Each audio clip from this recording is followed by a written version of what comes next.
Bapak, Ibu, dan saudara-saudara, bagaimana kabarnya? Kita sudah memasuki bulan Agustus dan pandemi belum berakhir. Kita baru lepas dari PPKM darurat ya, tetapi tidak berarti kita bisa bebas sebebas-bebasnya. Kita masih tetap harus menjaga kesehatan yang Tuhan karuniakan. Nah, di tengah penderitaan yang banyak dialami sekarang ini, mari kita belajar peristiwa bagaimana seseorang itu mengatasi penderitaan untuk menjadi berkat bagi banyak orang. Dan dia mendapatkan berkat sukacita, tetapi juga banyak orang mendapatkan berkat. Oleh karena itu kita bersama membaca firman Tuhan dari Ibrani pasal 12 ayat 11 sampai dengan ayatnya yang ke-15. Ibrani 12 ayat 11 sampai dengan 15. Mari kita akan bersama-sama berdoa. Tuhan Yesus, kami mau belajar bersyukur di tengah penderitaan yang masih harus kami jalani ini. Engkau tidak pernah meninggalkan kami. Ada banyak dari sahabat, dari saudara, kerabat kami yang sudah meninggalkan kami dan kembali kepada Engkau. Hati kami sedih, tetapi biarlah di dalam kesedihan ini kami juga belajar untuk menjadi berkat. Karena kami percaya Tuhan memampukan dan menguatkan kami melalui karya Roh Kudus, supaya hidup kami tetap menjadi berkat bagi kemuliaan nama Tuhan. Oleh karena itu berfirmanlah ya Tuhan, supaya melalui firman Tuhan iman kami tetap diteguhkan dan disegarkan, dan kami tetap boleh berkarya bagi gereja-Mu. Kiranya Tuhan menolong dan menopang kami. Inilah doa kami dalam nama Tuhan Yesus Kristus. Amin. Memang tiap-tiap ganjaran pada waktu ia diberikan tidak mendatangkan sukacita, tetapi duka cita. Tetapi kemudian ia menghasilkan buah kebenaran yang memberikan damai kepada mereka yang dilatih olehnya. Sebab itu, kuatkanlah tangan yang lemah dan lutut yang goyah. Dan luruskanlah jalan bagi kakimu, sehingga yang pincang jangan terpelecok, tetapi menjadi sembuh. Berusahalah hidup damai dengan semua orang, dan kejarlah kekudusan. Sebab tanpa kekudusan tidak seorang pun akan melihat Tuhan. Jagalah supaya jangan ada seorang pun menjauhkan diri dari kasih karunia Allah, agar jangan tumbuh akar yang pahit, yang menimbulkan kerusuhan, dan yang mencemarkan banyak orang. Bapak, Ibu, dan saudara-saudara, firman Tuhan dari Ibrani menyatakan bahwa memang tiap-tiap ganjaran pada waktu diberikan tidak mendatangkan sukacita, tetapi duka cita. Namun kemudian ia akan menghasilkan buah kebenaran yang memberikan damai kepada mereka yang dilatih. Jadi orang-orang yang dilatih di dalam penderitaan namun bersandar pada kekuatan Tuhan justru akan merasakan adanya damai sejahtera, bahkan kemenangan pada akhirnya. Sebab itu kuatkanlah tangan yang lemah dan lutut yang goyah. Jadi artinya di tengah kita mengalami beban, problem hidup, kita juga tetap diminta untuk menjadi berkat bagi sesama. Luruskanlah jalan bagi kakimu. Kita sendiri diminta untuk tetap tidak menyimpang dari iman pada Tuhan, sehingga yang pincang jangan terpelecok tetapi menjadi sembuh. Berusahalah hidup damai dengan semua orang. Jadi artinya penderitaan itu jangan mengganggu iman kita. Penderitaan itu jangan membuat kita jauh dari Tuhan. Penderitaan itu jangan sampai membuat kita tidak bersaksi dan melayani Tuhan. Nah, ada seorang ibu yang tidak bisa dibilang mudah sekali, tidak sedang lah ya. Dia punya 2 anak, satu kelas 4 SD, satu kelas 2 SD. Kemudian suaminya meninggal karena sakit. Setelah beberapa bulan suaminya meninggal, mertuanya meminta dia untuk meninggalkan rumah yang selama ini ditempati karena rumah itu milik mertua. Nah, ya menantu atau bekas menantunya agak kaget. Dia sadar memang mertuanya tidak terlalu suka kepada dirinya, tapi tidak menyangka bahwa dia akan segera diusir begitu saja. Hanya dibekali ya sedikit uang lah. Nah, terpaksa perempuan muda ini ya pergi dari rumah itu dengan hancur hati, dengan marah, dengan kecewa, dengan tidak tahu harus berbuat apa. Ya, dia pikir anaknya kecil-kecil 2 lalu harus dibawa kemana? Akhirnya dia pulang ke rumah ibunya di kampung. Nah, di dalam dukanya, di dalam kesedihannya, dia datang pada Tuhan, mengadu kepada Tuhan Yesus, meminta jalan cerah supaya dia tidak dendam kepada mertua, tapi dia tetap bisa hidup menghidupi kedua anaknya, bahkan dia tetap bisa menjadi saksi. Hal itu yang dia minta. Bagaimana di tengah penderitaan yang berat itu, dia tetap bisa memuliakan nama Tuhan. Lalu ada temannya yang tinggal di luar negeri mengatakan, cobalah kamu ke sini. Aku di sini punya pekerjaan yang bisa untuk kamu lakukan. Tapi kamu sendiri belum bisa bawa anakmu karena prosesnya mungkin agak susah gitu ya. Akhirnya perempuan ini berangkat. Ya, di tengah penderitaannya dia harus meninggalkan kedua anak bersama dengan ibunya. Dan betul dia ke tempat sahabatnya, dia bekerja sebagai sukarelawan untuk anak-anak yang dibully, dan juga untuk ibu-ibu yang dibully, ibu-ibu yang ditinggalkan, perempuan-perempuan yang hamil di luar pernikahan. Mereka banyak mengalami syok. Lalu perempuan ini diminta untuk menangani. Jadi yayasan ini menangani kasus-kasus seperti itu. Ibu muda ini mulai belajar untuk mendekatkan diri kepada korban. Dia ingat anak yang menjadi korban, lalu dia tidak bisa peluk anaknya, maka anak-anak itu dipeluk. Ya. Nangis bersama, tertawa bersama, sehingga banyak anak yang disembuhkan. Jiwa mereka dipulihkan karena merasa mendapatkan seorang ibu yang sangat baik. Ada banyak perempuan-perempuan muda yang dikuatkan karena kesaksian ibu ini. Aku juga orang tua tunggal, ya, diusir, lalu sekarang anakku jauh. Jadi kamu jangan putus asa. Pasti ada Tuhan yang akan menolong. Nah, pekerjaan ibu ini memberikan hasil yang cukup baik. Oleh karena itu dia bisa mendapatkan penghasilan juga. Dia mencoba untuk hidup irit gitu ya. Lalu sisanya dikirim untuk anak-anaknya di kampung, ya, di Indonesia. 2 tahun berlalu, ibu ini sudah karirnya mulai menanjak.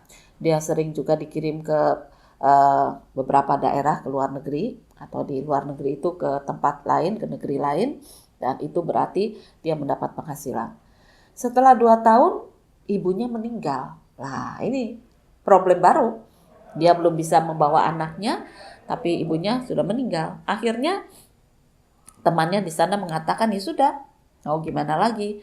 Kondisi sudah tidak memungkinkan, bawalah anakmu kemari. Karena kamu sudah 2 tahun di sini, mungkin proses itu lebih gampang. Ya.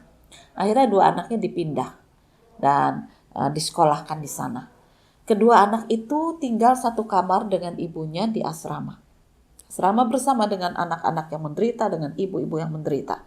Tetapi ketika mereka melihat bagaimana ibu mereka bekerja keras membagi kasih sayang, maka di dalam diri anak-anak itu juga tumbuh kasih sayang. Mereka sekolah, tapi akhirnya mereka juga membantu pekerjaan ibunya. Mereka banyak mendampingi teman-teman yang sendiri, yang mengalami kekerasan dan sebagainya.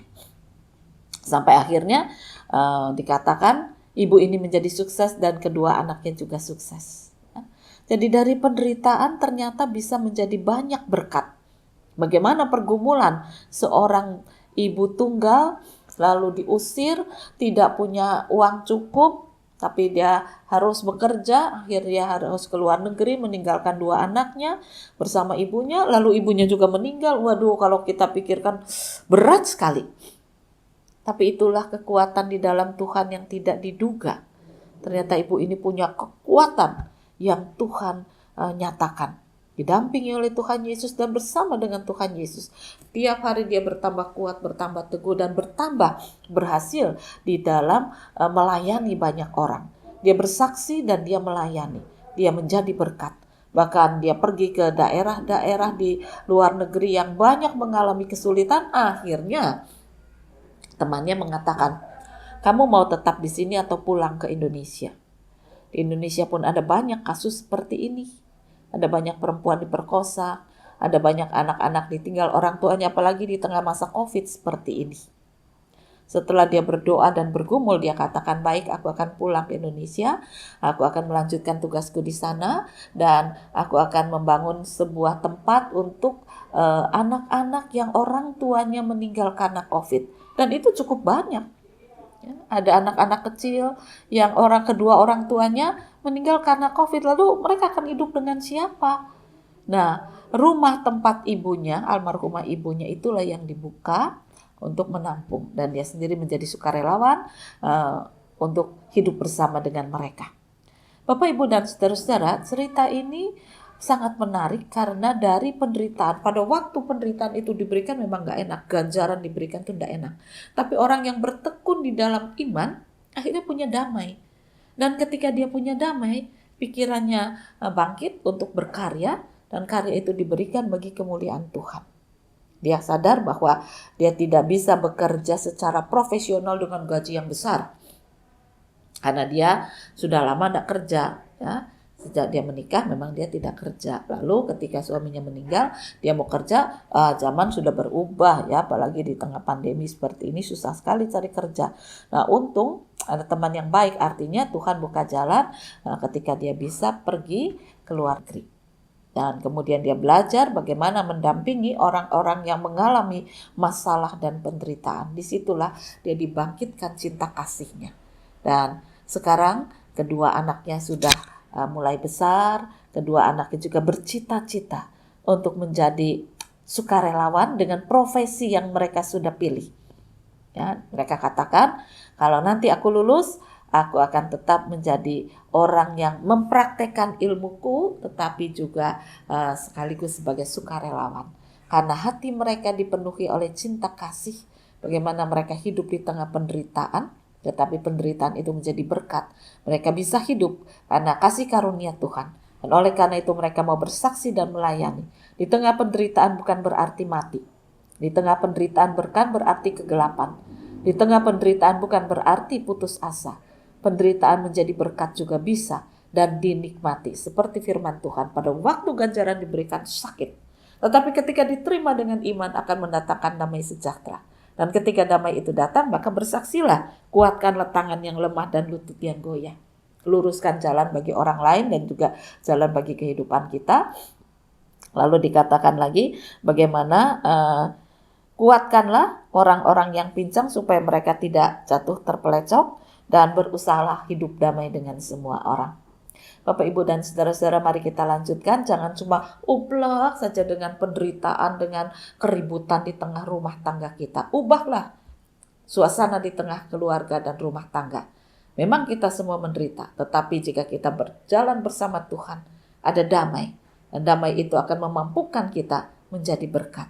Berkat di tengah keluarga, berkat bagi gereja, berkat bagi masyarakat.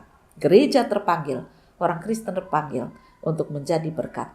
Jangan hidup di tengah penderitaan dengan susah. Tidak ada kamusnya, dikatakan demikian. Firman Tuhan mengatakan, pada waktu itu memang tidak enak, tetapi ubahlah untuk menjadi enak. Karena Tuhan mampu menolong, menguatkan saudara. Tuhan memberkati firman-Nya. Amin. Mari kembali kita akan berdoa. Bapa di surga, sungguh kami bersyukur. Kami diingatkan penderitaan belum berlalu, tetapi tidak berarti kami harus hidup di dalam keluh kesah, kesedihan, terus-menerus, apalagi keputusasaan dan kegelapan. Kami diajak oleh firman Tuhan untuk hidup dalam damai dengan Tuhan, sehingga penderitaan kami akan terasa ringan, sebab Engkau bersama dengan kami, dan ketika kami menjadi ringan, kami boleh bersaksi dan melayani sesama kami, supaya dengan kehidupan kami, nama Tuhan semakin ditinggikan. Pakailah kami sebagai saksi Tuhan di tengah penderitaan agar menjadi berkat. Inilah doa kami dalam nama Tuhan Yesus Kristus. Amin. Tuhan, pakailah diriku, menyebarkan keselamatan.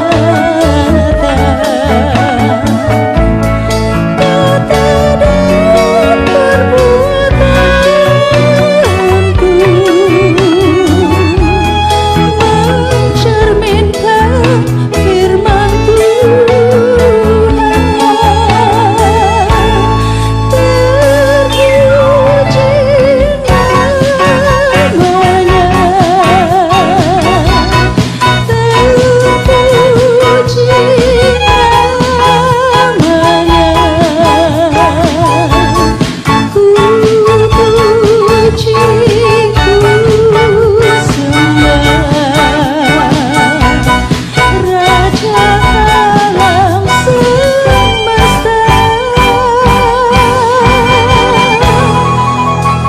Tuhan